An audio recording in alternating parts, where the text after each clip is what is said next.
Okay, let's do this. Firstly, thank you everyone for joining. I know you have busy schedules, but it's great to have you here for today's session on the AI First Contact Center.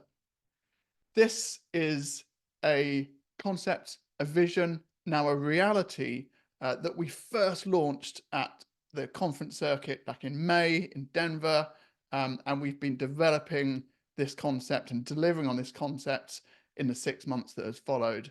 Today is a completely revamped and refreshed vision for the AI First Contact Center.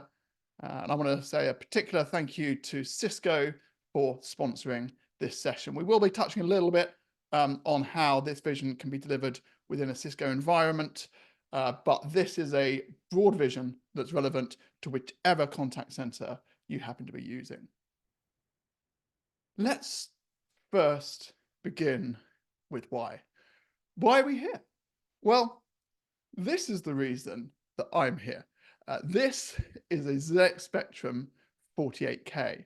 It was one of those early microcomputers, and my mum and dad bought it for me. And I started using it about the age of 9.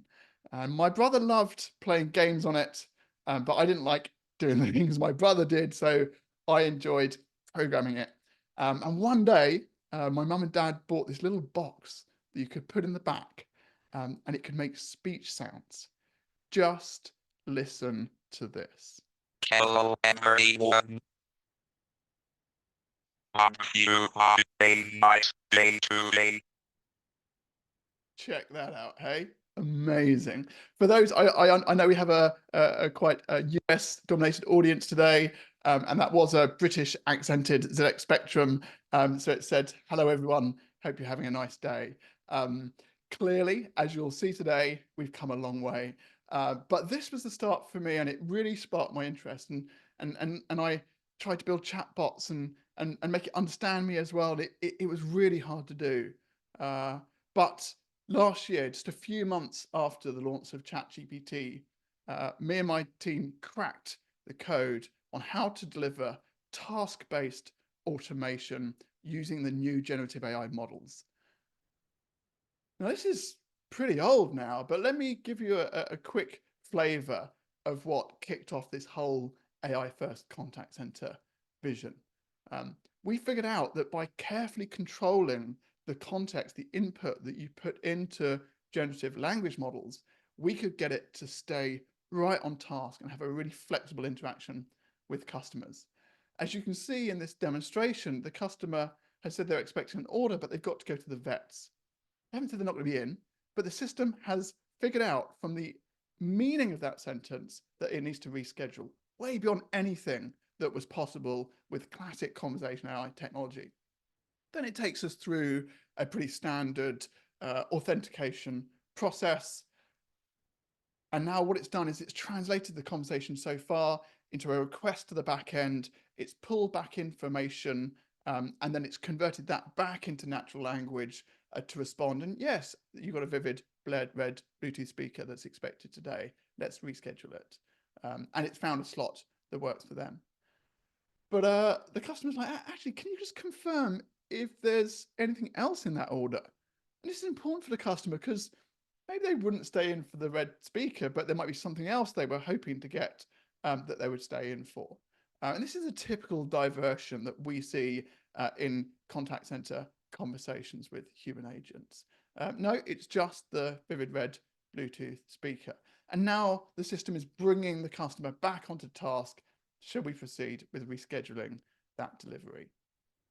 Sure, says the customer. And the system's tried to be really proactive. It's rescheduled it. Anything else we can help with? Actually, tomorrow I'm visiting my dad's. Again, the user hasn't said, I'm not going to be available at that time. They've said something else that human beings and now generative AI can understand in context.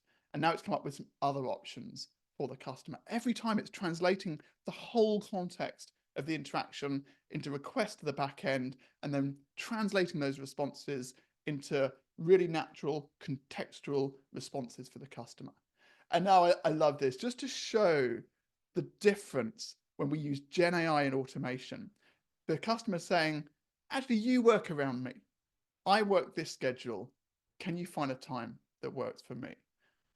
Again, this would have been really tough, probably impossible to achieve with classic conversational AI technology, clunky old IVR systems, but with Gen AI, boom, I understand your schedule. We'll work around it. Here's a couple of options. Now, please, please, let's hope one of these works for this customer. Let's do Friday. Brilliant, brilliant. So I hope this brings to life for you what's possible when we properly leverage the power of Gen AI models. I think what's really interesting is this example. It's literally the same demo example that I recorded some 18 months ago, but a lot has happened since then. And as you might have guessed from my little story about my ZX Spectrum 48K, it was the speech, it was the voice that really captured my imagination. And at the start of this year, we cracked the code for really powerful interactive voice automation using Gen AI. And that's what we launched the contact center, or AI first contact center vision with. But just a few weeks ago, the OpenAI real-time API was launched. So the same capability that powers advanced voice mode in ChatGPT is now available for us to build really advanced voice AI. Just have a listen to this. And this is a genuine, unedited recording of me interacting with a real system. Hi, is that the golf resort? Hi, yes, it sure is. How can I help you today? I wanted to book a trip with my wife this weekend. It's our wedding anniversary. Oh, happy anniversary. That's a wonderful way to celebrate. How about we start by picking a date? Would Saturday or Sunday work better for you both? Saturday's probably better, but what's the weather looking like? Saturday is looking mild and pleasant, perfect for some anniversary golf. Would you like to book just the one round of golf, or are you feeling extra adventurous? I would probably play all day, but I think as it's our anniversary, maybe just a round of golf in the morning, and then we can do something a bit more relaxing for lunch and in the afternoon. That sounds like a lovely balance. How about I check your equipment needs? Will you need to rent any golf clubs for your I'm round? good. I'm good. But my wife will need clubs. Got it. We have rental clubs available, including standard and premium options. Oh, she's actually left-handed. Can you accommodate that? Absolutely. We have left-handed clubs available for rent. I'll reserve a set for your wife. Now, since it's your anniversary, how about a romantic lunch afterward? Well, that The- sounds good. We offer a romantic lunch package, which includes a delicious meal and complimentary drinks, perfect for celebrating your special day. That sounds great. How much is that? The romantic lunch package is $120 per couple, excluding green fees. It includes your meal and those complimentary drinks. Well, that sounds great. Yeah, let's do that. Fantastic choice. So I've got you both down for a round of golf on Saturday morning with rental clubs for your wife and the romantic lunch package after your game. Could I get your first and last name and a phone number to finalize the booking? Yeah, it's Kerry Robinson. Thanks, Carrie. And what's a good phone number for you? 865-123-4567. Perfect. Carrie, you're all set for a wonderful anniversary celebration at the resort. If you have any other questions or need to make changes, just give me a call. Oh yeah, just one question. Where are you located? It's been quite a while since I've been your way. We're at Junction 12 on the Coastal Highway, near the scenic Lakeview area. It's a beautiful spot, perfect for your anniversary getaway. Anything else you'd like to know? No, that's great. Thanks. You've been super helpful. You're welcome, Carrie. Have an amazing anniversary celebration. If you need anything else, just give me a call. Will do. Enjoy. Thank you. Bye now. Bye-bye. Check that out. Now, the only fake thing about that experience you just heard is that I don't play golf at all. And this image was generated with AI. but it's a beautiful image of not actually my wife and not actually me, standing in front of the beautiful St Andrews golf course in Edinburgh. Now, this is quite expensive right now. The OpenAI real-time API, it depends on the way you use it, but it can cost between 18 and 20 cents a minute. Quite expensive. But actually, when we look back at how expensive that first chatbot I built 18 months ago, that was something like 17, 18 cents per message. But now it's so much cheaper, a factor of 10 cheaper than that to build chatbots and run chatbots. This is a theme that we see all the time. AI getting better, faster, and cheaper all the time. These are results from the ARK Invest Big Ideas survey at the start of the year, and they compared the power of GPT-4, and of course we have more powerful models, which I'll talk about in a moment, to human average performance on a range of different tasks, from the bar exam that lawyers take, SAT tests that kids take at school, and even the advanced sommelier exam that your wine waiter takes to ensure you get a great pairing of the wine with your meal. I think what's really interesting here is that the only place where GPT-4 is behind human average performance is on winner ground, a very broad test of common sense reasoning. And we've seen from GPT-3 and then 3.5, which was behind ChatGPT when it was first launched, and then 3.5 Turbo, there was nearly 90% annualized cost decline. And then the GPT-4 models, which were powerful enough to enable the kind of chat and voice bots you've seen today, started off significantly more expensive, but also crashed down an annualized rate of 90%.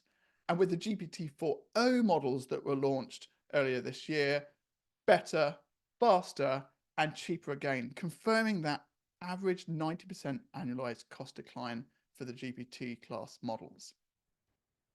And then OpenAI launched their new O1 models. These are known as the deep thinking models. They're much slower, but look at the performance. GPT-4o was way behind the capabilities of an expert human. But now we have AI that can answer PhD level science questions exceeding that of an expert human. And in the model card that OpenAI shared alongside the launch of their new deep reasoning models, they analyzed the persuasiveness of these models. And as we can see, GPT 3.5, that powered ChatGPT when it was first launched, was only better than 50% of humans at persuading another human to change their mind. GPT-4o pushed above that, and now the latest O1 models, the preview models, are getting better than 80% of humans at persuading another human to change their mind. Used responsibly, these can really help consumers make smart decisions about their health, their wealth, the products they buy, and all sorts of things that can allow you to really engage and support your customer in the way they work with you. But how can we understand this? What is this AI that we have at our disposal now? Everyone's grappling with this. Even the researchers responsible for building these models and the technologists like me and my team at Waterfield Tech have been surprised at how quickly their capability has increased as we've simply thrown more data, more compute at them. Looking at major industry figures like Andrew Ng from Stanford University, he talks about Gen AI like electricity. We got Mustafa Suleyman, the new CEO of AI at Microsoft, and he talks about it as a digital species. And then we've got Elon Musk in his inimitable style, warning us that we could be summoning the demon. And I like these because I think Andrew Ng's description really talks to the ubiquity of AI. Mustafa Suleyman reminds us that we need to develop a relationship, a positive relationship with these new intelligences and use them in a responsible way. And Elon Musk reminds us that there are dangers. Now, that hasn't stopped him raising billions of dollars and building the largest compute data center in just 18 days, or 19 days, that typically would have taken years in the past. And he's now training Grok 3 to be launched before the end of the year, potentially exceeding the performance of the models, even the models that we have today. I think, and many others in the field think, the right way to conceptualize Gen AI is as a general purpose technology, like electricity, like the internet, like mobile, even like the internal combustion engine.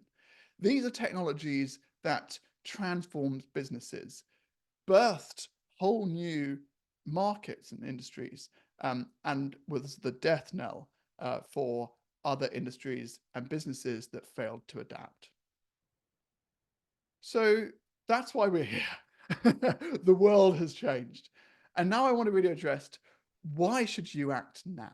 And I think this is super, super important. One of the reasons is we're in the right spot. The contact center is the perfect playground for leveraging generative AI because it's full of conversations. And literally, conversations is the language of Gen AI. That's really what kickstarted it all. We're starting, of course, to see video and image models as well, but ultimately they're trained on a huge quantity of text, dialogue, data, and they're great at having conversations. We handle specific topics in contact centers. So it means that we don't have to get the AI to do general purpose knowledge work.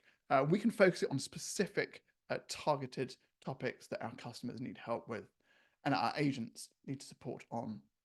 There's lots of repetition in the contact center, and that gives us an opportunity to test and learn and iterate on our AI deployments to make them the best they can be. And critically, there are established escalation paths and quality and compliance procedures.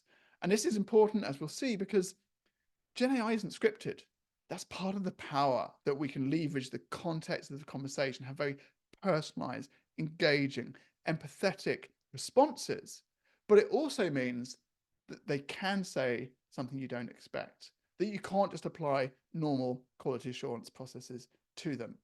Just like human agents, AI agents need the opportunity to escalate to human agents when they need help, when they get stuck on a task. And we need to watch them carefully, applying similar quality and compliance procedures to AI agents as we do to human agents. These 5 reasons are why we have lucked out being in the contact center, because it's the best possible place to leverage Gen AI. And we can see that. Earlier this year, some 6 months ago, Klarna launched a case study. They've been working very closely with OpenAI to deploy a chatbot in their mobile channel. And they announced that they had handled, and this was in May, 2.3 million chats. That's 2/3 of their chat volume, equivalent to 700 agents, $40 million of profit improvements. But I think what's really interesting is that those experiences matched human agents in terms of the customer satisfaction scores. This was not a poorer alternative to speaking with a human. It was matching that performance. And in fact, repeat inquiries were down 25%. A real indicator that these weren't just satisfying experiences, but the chat agent was getting stuff done. I mean, the customer didn't have to call or chat back. And recently, Klarna's AI first journey has escalated with them ditching traditional SaaS companies like Salesforce and Workday with an AI first strategy to build the solutions they need internally to run their business. And I'll show you a little hint later of how we're using that to really improve the way we can understand how our voice chat and chatbots are working, and use AI to help us formulate a strategy of how to improve them. But I want to call out right out the gate that I think something that people miss is that this is about way more than efficiency. This is not about replacing your IVR or just shaving a few cents off of your contact center cost per minute or cost per revolution. That is important, but that's only part of the picture. The Gen AI is I think, and can be better, faster, and cheaper than human agents. It is more responsive. Customers don't have to wait. It can look up in a few hundred milliseconds what a human agent might take a few seconds to do. So it's right there with the answers your customers need. It can be more persuasive, and I'll show you some examples later, and you've already seen the data that shows that Gen AI chatbots and voice bots can be more persuasive than 80% of human beings. And it can be cheaper than onshore agents. Don't compare Gen AI agents today to the rock bottom cost of offshore agents. If that's where you're going, use your offshore agents for the time being and wait for the Gen AI to get cheaper. But if you want to deliver a better experience than even you can achieve with onshore agents, Gen AI is worth a look. But beyond that, Gen AI allows us to elevate the experience in the contact center because it eliminates churn. And we'll talk more about this later. But one of the big challenges that I know, because I've spoken to so many contact center leaders, that really frustrates them and takes their eye off the ball is just dealing with churn. But if we can use Gen AI voice and chatbots to handle the majority of contact, then we can eliminate a lot of the churn. And that means the cap in terms of customer experience is taken off, because if your agents are churning every 6, 12, or 18 months, there's a limit on how good that experience can get. But with Gen AI agents, we can endlessly optimize for customer experience and provide infinite personalization, because they can draw upon the whole history of contact with that customer, everything in your CRM and potentially beyond. And then we get to human connection. With the power of Gen AI, you don't have to deflect. You should stop thinking about deflecting calls, and you should think about engaging your customers. You should think about how can you get your customers the best agent in the moment? And that might be an AI agent, but that might be a human agent. And that doesn't have to be this skill group or that skill group or this contact center or that contact center. With Gen AI, and particularly with Gen AI training and evaluation for your human agents, which I'll touch on later, you have the potential to not just transfer to the travel department, but transfer to Jennifer in the travel department, who was in Paris last week, who can recommend just the right restaurant near the Eiffel Tower, and let your customer know that actually it's probably not worth paying for the trip up the Eiffel Tower because it's cramped, and if they've got vertigo, it's not going to work for them.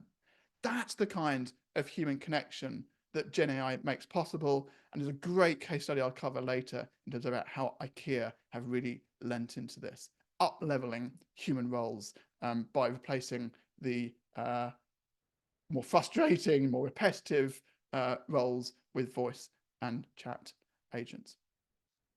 And finally, you should think, I believe, about Gen AI as a way of laying the foundations for the future. Your customers are interacting with Gen AI voice bots and chat bots on their phone using ChatGPT and the equivalents from Google and from Anthropic. These are raising the bar in terms of the kind of experiences customers expect. They now expect, and they will increasingly expect, lightning fast, human-like voice interactions with your contact center automation, just like they get with ChatGPT on their mobile phone. And we'll touch on later automated automation. The idea that AI can actually watch the performance of your humans and your AI agents, understand how they might improve, provide training or updates, training to humans or updates to the AI agents, and then watch how that improves the customer experience, and iterate to ultimately deliver a fully automated contact center. And we'll touch as well at the end on B2AI, because when someone has a voice assistant in their pocket that knows all about them and securely has access to their data, why would they even call you? They'll just get the assistant in their pocket to call you and get something done. So you need to prepare for a world where increasingly the calls and chats you receive are not from your customers, but are from virtual assistants working on their behalf. And we have clients that are already starting to see a growth in contact volume as a result of B2AI. going to step back and get a bit practical now in terms of what can Gen AI actually do in your contact center. Well, I want to illustrate for you how really I think we've got to the point where human agents and AI agents can work alongside each other and mutually support each other. There are four ways that they can do this. The first is automation. Then we've got assistance, training, and insight. I'm going to go through each of these and show a few examples to bring to life the possibilities. Let's start with automation. Now, I've given you a couple of examples already, but since we cracked that code just 18 months ago, me and my team have built over 30 different use cases. I just want to give you a flavor for these. These are 10 different use cases that we built for retail. So we've got someone inquiring about an order they placed for barbecue lighter cubes that they don't need, they need to cancel it. Someone's got a text about rescheduling a delivery, so they want to try and deal with that. Someone's returned something, wondering what's going on with their refunds. Another wants to find the closest store. Someone wants to add something to an order. There's just dozens of different use cases in retail. And what's so amazing is that we can build these experiences so much faster than before because we don't have to script everything. And it's just not about retail. Here are another 10 examples of use cases in healthcare, insurance, and pharmacy, health insurance and pharmacy. So we've got people calling up or chatting with their healthcare clinic, saying they've got fever and stomach cramps, and the chatbots helping them arrange an urgent care visit. Another one dealing with flu shots. Another one making a payment against their account. Someone else needs blood work. Someone needs to book a visit. Someone needs an appointment for their kid. Someone needs to cancel an appointment. Someone needs to check on the pharmacy and whether they've got their prescription ready.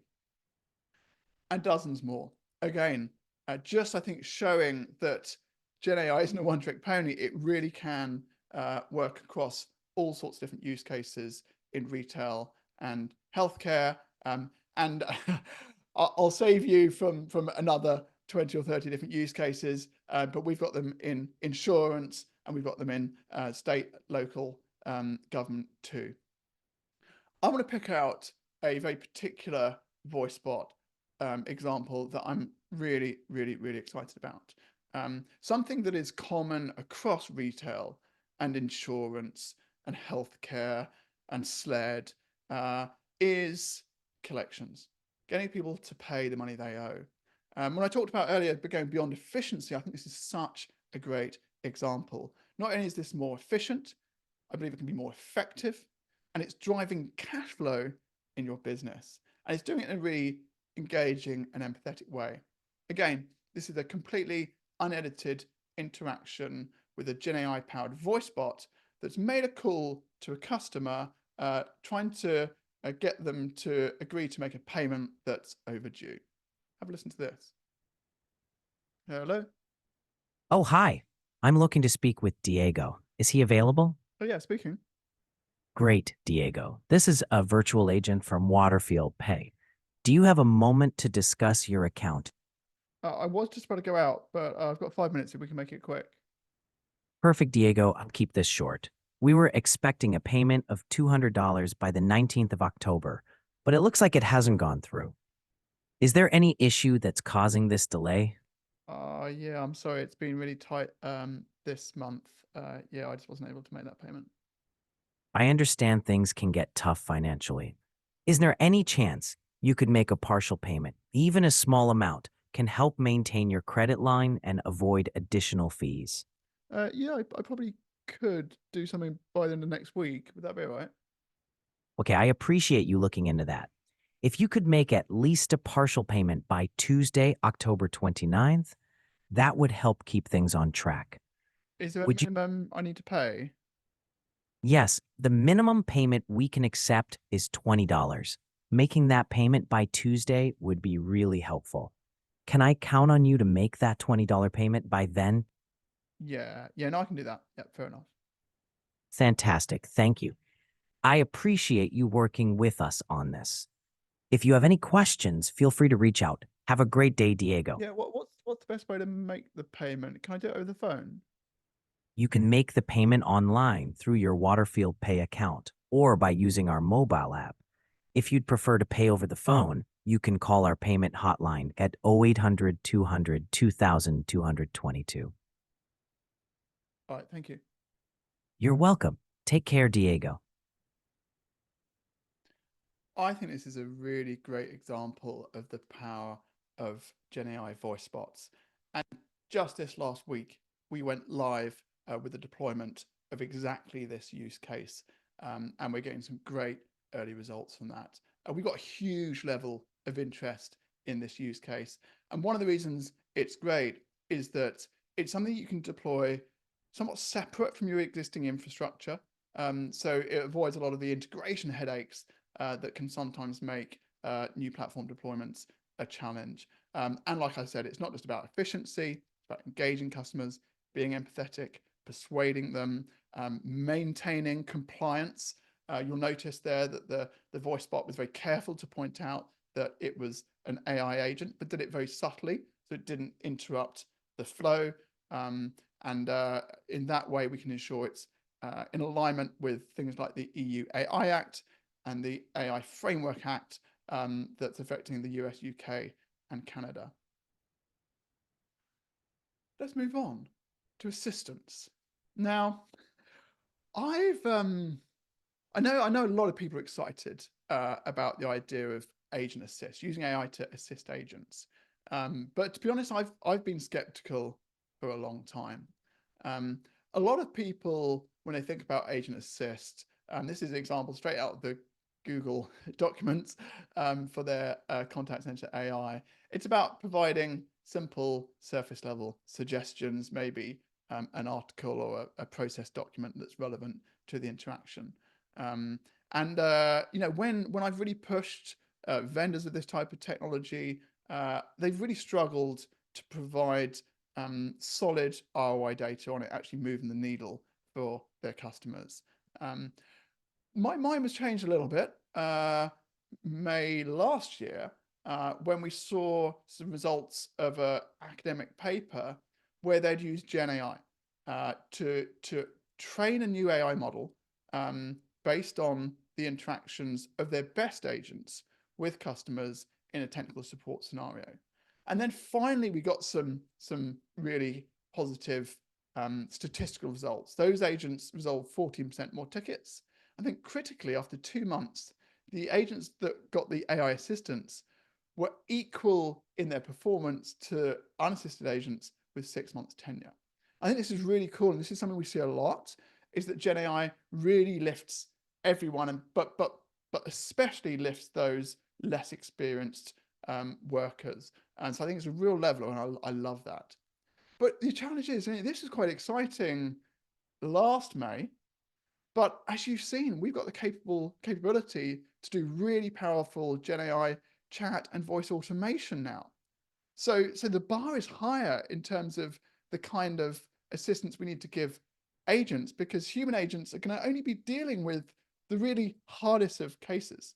And that's where I think it was interesting to see the results of a Bain study that looked at the performance of their consultants who were supported by AI and those that weren't. So these are really experienced knowledge workers doing tough consulting assignments.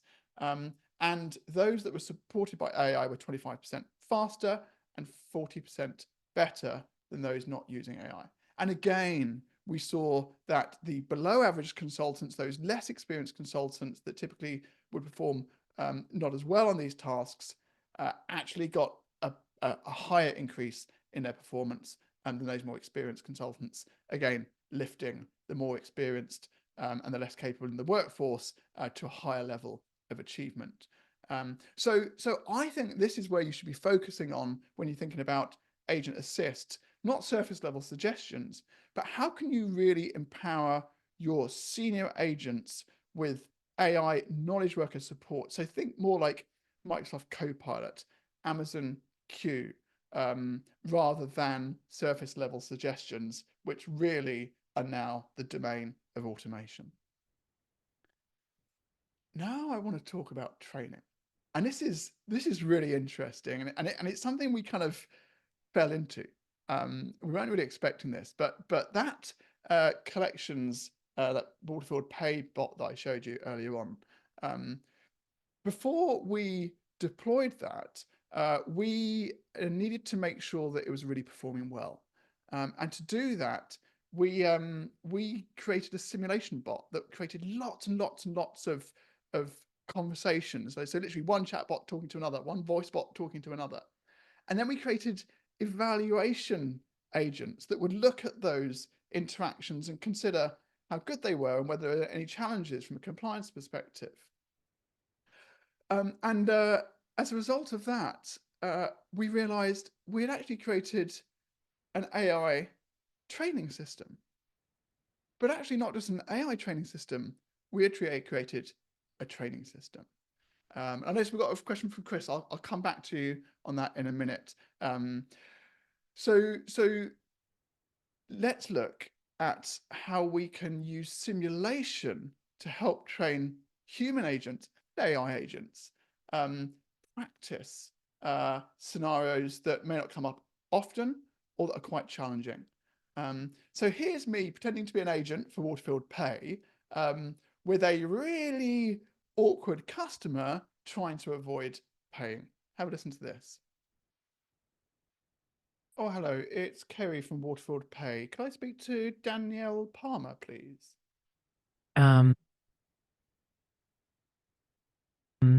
Yep, speaking. Hi, Kerry.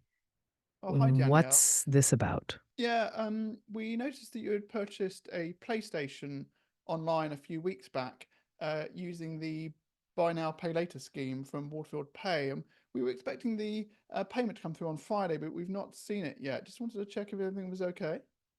Ah, right. The payment. I've been having some issues with my internet connection lately. It's been really unstable, and every time I try to log in to make the payment, it just crashes.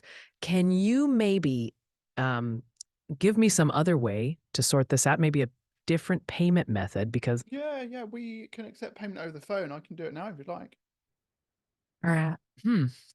Yeah, that sounds good, but my credit card just expired and I haven't received the new one yet. Could we possibly wait until next month? Pretty sure by then I'll have everything sorted and we can make this work.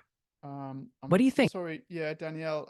Next month is quite a long way out, and if we don't receive payment by then, you're likely to incur charges. But we can take a bank transfer if you can make a bank transfer before the end of the week.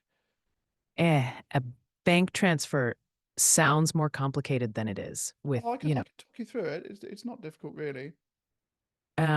it's not just that though. With everything going on, my bank account's under review because of some security concerns. So I can't really access it properly right now.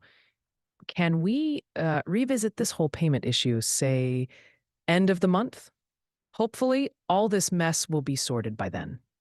I do understand it can be challenging when the systems aren't working in your favor, but that's quite a long way out, and we do really need to get some kind of payment within the next week, even if it's a partial payment, to avoid charges on your bill. Okay, I hear you. How about we do this? I can manage to scrape together a smaller payment by next week, but it'll be much less than what's due. Would you be able to note this on my account? And we can then arrange a proper payment plan after that. Yeah, I so the full amount is $149.75. How much could you afford to pay before the end of this week? let me think. Given my current situation, I could probably manage about $20. Yeah, Yeah, that would be great. That would be really helpful. Can you commit to making that before the end of the week, Danielle? sure, I'll commit to it. I'll get that $20 transfer sorted before the week is out. Thanks for being understanding, and we'll touch base again to figure out the rest. Yeah, I'll give you a call next week just to check everything's gone through and just agree when we can get that final amount. I really appreciate you working with us today, Danielle. Thank you. All right, talk to you next week then. Thanks, Kerry. You're Bye. welcome. Bye-bye. Thanks for using Waterfield Pay. So it was a lot of fun creating this simulation bot. Of course, I used AI to research all the different social engineering techniques that could be used, and I briefed this voice bot to use all the tricks in the book to try and get away without paying. I've actually never had the opportunity to act as a contact center agent, so it's quite fun to be on the other side of the fence. I've worked with a lot of contact center agents, listened to a lot of calls, but this is actually the first time that I had to take calls, and it was interesting, and I learned a lot, and I think it's also interesting because this was a simulation bot. We could really push the envelope in terms of the way it interacts with the agent, because we didn't have to be quite so buttoned down in terms of it following the rules. Its job was to try to break the rules. So you'll notice that it was really quite expressive, quite human-like. And I think as the real-time models get better, we'll be able to achieve this even higher level of human-like performance while still making sure we are right on compliance. Now, simulation is just one side, but how did I do? Let's have a listen to the feedback session that this voice bot gave me afterwards. And again, like all of these are just straightforward recordings of interactions that I've had with these agents. Hello again.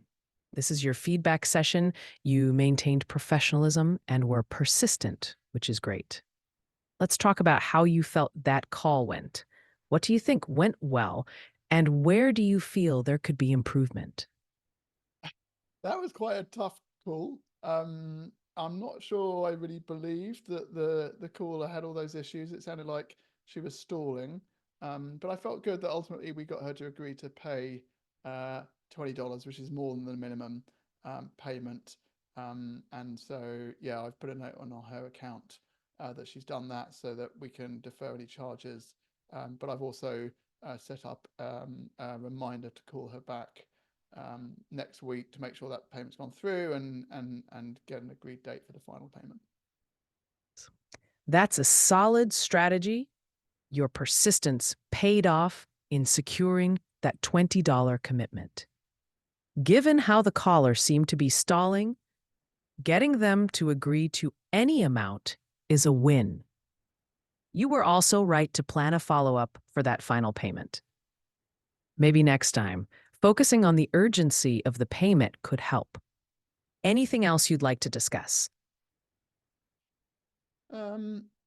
No, I think that's okay. Yeah, I'm just keen to get my scores up. How am I doing? You're on a good trajectory. Focusing on emotional control and adaptability will boost your scores. Handling the stall tactics well and staying patient was key. Keep building on these strengths, and you'll see your scores rise.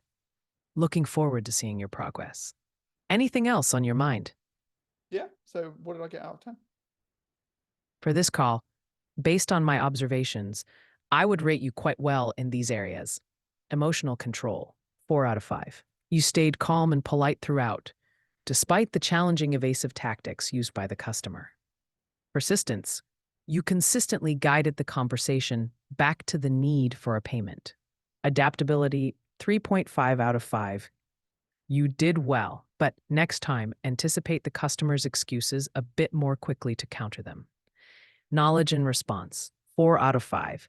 You provided clear options and alternatives for payment, highlighting your product knowledge well. Overall, a solid performance. Keep working on engaging with the customer's cues to adjust your approach. Thank you. Appreciate the feedback. I've got another call coming in. I'll do another practice when I get a moment. Thank you. You're welcome.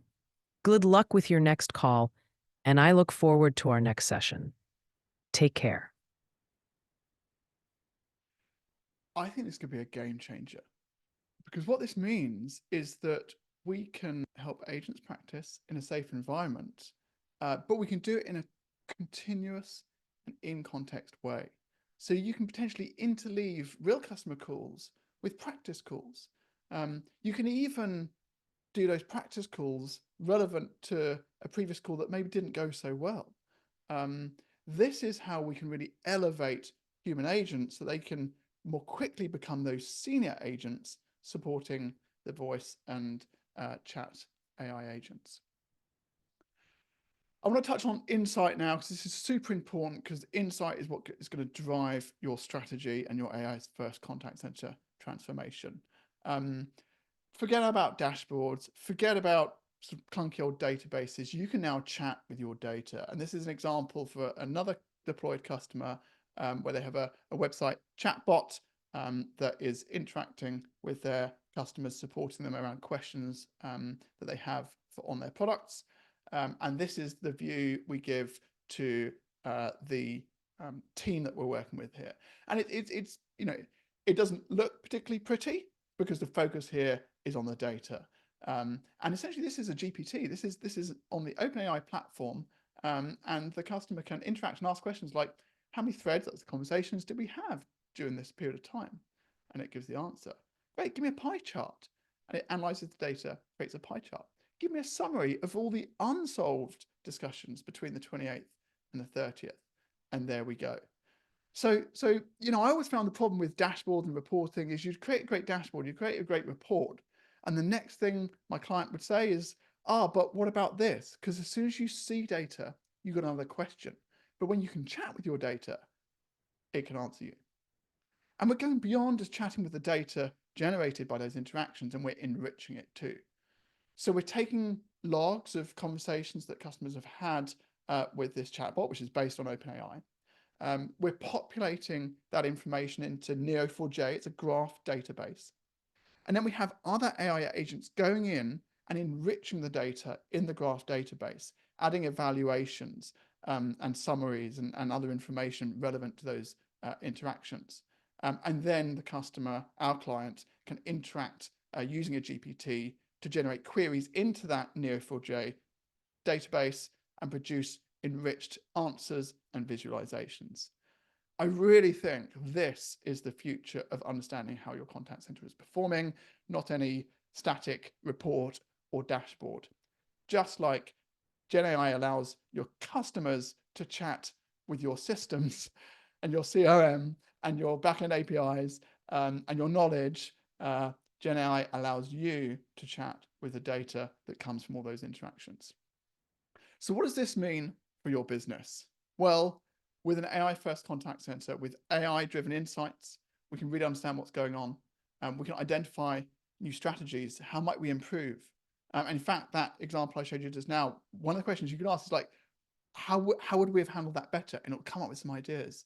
And then you can deploy new experiences. And we use AI a lot to actually drive the delivery process of these experiences. And then you can deploy that and see how it's performing. That's what allowed Klarna to achieve their performance that I mentioned earlier on. But this is the example I really love from IKEA. It's a large retailer in Europe, I think now in the US too, and they deployed an AI agent that handles nearly half of customer queries. Suddenly they had 8,500 contact center workers who didn't need to answer calls.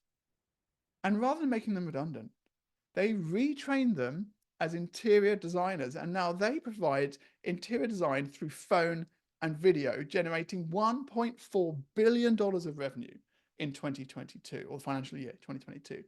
And now they're targeting Gen Z customers to deliver 10% of revenue via those remote design services in 2028, literally targeting my daughters who were at IKEA yesterday to help them create inspiring places, inspiring homes in which to live. I think this is such a beautiful example of how AI isn't about job destruction, but it's about human elevation. And IKEA have now doubled down with an AI-powered design chat assistant on their website this year. But it's not all sunshine and roses. In the early days, and we continue to get some rather frightening and alarming reports of chatbots gone rogue.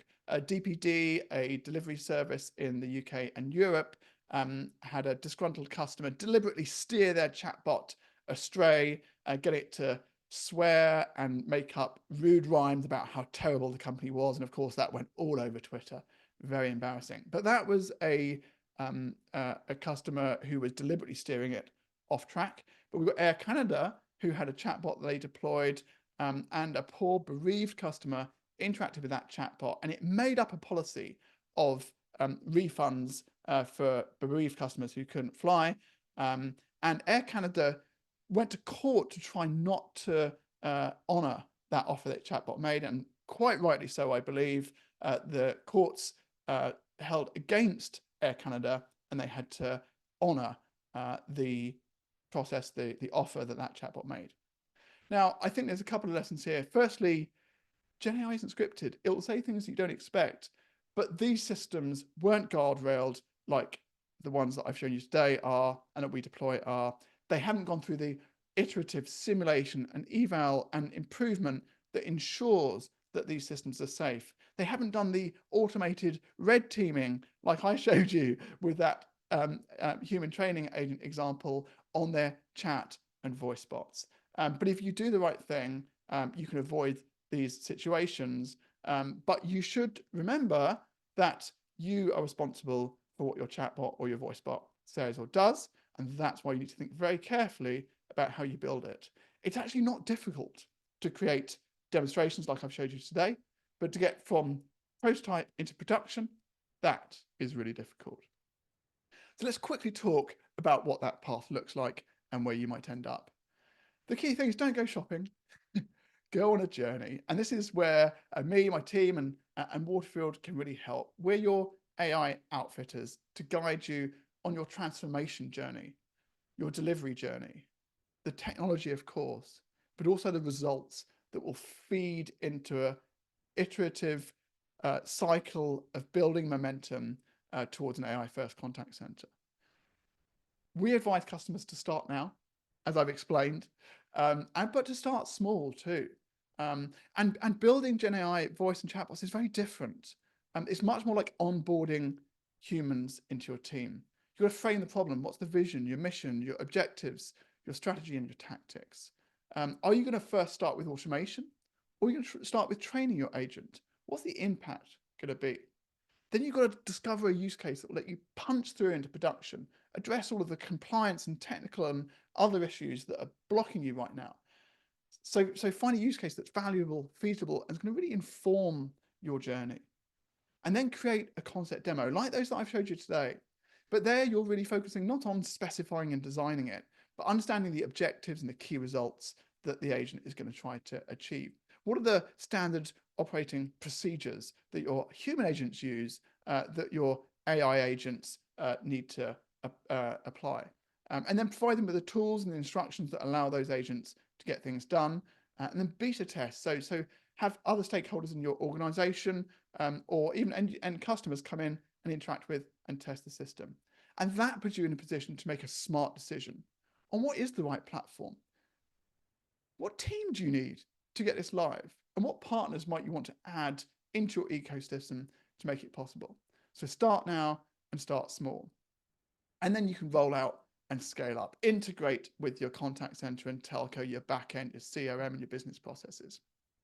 Go through that iterative simulation and evaluation and improvement and red teaming to make sure it's safe. Of course, address AI governance and ultimately manage your AI workforce. And in doing so, you can go from today's contact center, which has a large pool of junior agents churning at, on average in North America, 27% a year, on average costing $4 per call, supported by senior agents with much lower churn because they're much more interesting jobs with better career prospects who are led by human first leaders. But the challenge here is those junior agents that churn so quickly. So we can replace them with Gen AI voice bots and chat bots that hardly churn at all. There's a little bit of churn as the models change and your processes change, but significantly less expensive. And as we've seen, actually delivering a much better experience. And then you can really double down your senior agents, extend their roles to become AI coaches, to really watch and help and support and iterate on the Gen AI voice bots and chatbots. And then we need AI first leaders, the human first leaders that are great at understanding how to build big teams of agents and understand how to get the best out of their human teams. I think now need to expand to really understand AI and understand how to get the best out of AI and combine the best of humans and AI. And you have options in terms of how you can get there. You can use your native AI that's part of your existing contact center platform. So Cisco has CVP. But you can't build the kind of experiences that I've shown you today using most of the native AI that's in the contact center platforms. Over time, it will improve, but the race has started. You've got to get started now. And so you can't really rely on the native AI. You need to attach to it, add to it other AI capabilities. And that's what we can help you with. We have this concept called XGPT solutions, patterns, ways to combine all the best AI on whatever cloud makes sense to you and attach it into your CCaaS. So you can use your native AI for what makes sense, but then use the best AI in the business to really deliver the experience we've shown today. But there's a lot of legwork there. And so for some of you, an external AI suite like Parloa, one of our latest partners who's recently just launched their AMP platform, that takes a lot of the legwork out of integrating AI agents like I've shown you today into the telephony and the CCaaS and your backend systems. So we've covered a lot of ground today. And I just want to say thank you for being here. Don't go shopping, go on a journey. Grab that QR code, that will take you to a page on our website where if you're up for it, we would love to take you through a complimentary 90-minute strategy workshop to really figure out how you can start now, how you can start small, and what it might mean as you begin to roll out and scale up your Gen AI deployments and take a journey towards the AI first contact center. You can learn, connect with me on LinkedIn. I post every single day. Look up Kerry Robinson. I'm the guy with the red jumper and the grey hair. I'd love to connect and continue the conversation there. I share daily insights, weekly videos, and also ask me about our Teaching Robots to Talk email series so you can get insights into your inbox every single week. If you're ready to plan, come discuss your Gen AI journey with us and maybe join one of these complimentary 90-minute strategy workshops, which is just for you, focused on helping you start small and start now. And if you're ready to act, we have a Gen AI Strata program that can take you through that whole process of getting started and getting to that concept demo that really will make you smart about how to proceed, how to roll out, and how to scale up. And remember, this isn't about a migration. This isn't about throwing away what you've got. We can help you layer Gen AI voice and chatbots, training, simulation, evaluation, data enrichment, allow you to chat with your data on top of the contact center you've got today. Whether that's Cisco, and again, thank you, Cisco, for sponsoring today's session, or any other contact center or CCaaS platform. Thank you, everyone. We're out of time. I'm going to hold on for a couple of minutes because I did have a question from someone that I do want to answer. Feel free to drop off, but I did want to answer Chris's question, which was that if we had asked the chatbot to repeat that callback number slower, would it react appropriately? And the incredible answer is yes. With real-time voice AI, we can now steer the AI to respond just as we want. We can ask it to speak a different language, speak faster, speak slower. It can laugh, it can cry. So absolutely. And it's a great shout, Chris. Maybe I'll include that in the next demonstration. And another question we had is, what if we'd ask it to wait while we go get a pen? Yes, absolutely.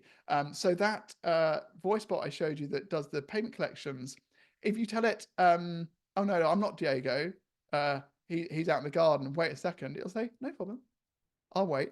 You can go out to the garden, you can ask Diego to come to the phone. Diego comes onto the phone and say, hey, what's up? And the conversation continues. That is the incredible, incredible power of voice AI. And that, I think, is a great way of ending today's session. Again, thank you for being here. I really, really hope you'll come on this journey towards an AI first contact center. With that, goodbye.